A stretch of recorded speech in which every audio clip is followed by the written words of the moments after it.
অনেকেরই প্রশ্ন personal grooming কিভাবে মেনটেন করা যায়।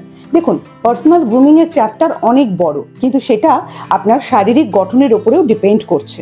সুন্দর একটা শারীরিক গঠন, কিন্তু এখন দেখা যাচ্ছে টার্টল নেক মানে ঘাটটা কুঁজো হয়ে যাচ্ছে।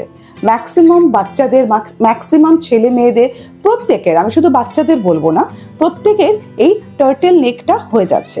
তার কারণ এখন প্রত্যেকেই ফোনের মধ্যে ব্যস্ত থাকেন। ফোন এত বেশি করে দেখা হয় যে শরীর থেকে ঘাটটা বেরিয়ে যায় কচ্ছপের গলার মতন। সেটা খুব বিচ্ছিরি লাগে আর পার্সোনাল গ্রুমিংয়ের ওপরে অবশ্যই এফেক্ট আনে।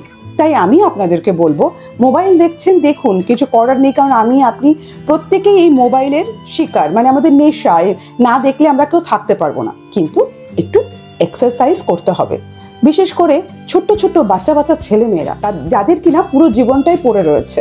বড় বড় কোম্পানিতে তারা ইন্টারভিউ দিতে যাবে, তো সেক্ষেত্রে শারীরিক গঠন ঠিক না থাকলে পার্সোনাল গ্রুমিংয়ের ওপরে এফেক্ট আসবে। তাই আমি আপনাদেরকে বলবো, টার্টল নেক থেকে একটু সাবধান থাকুন, একটু এক্সারসাইজ করুন।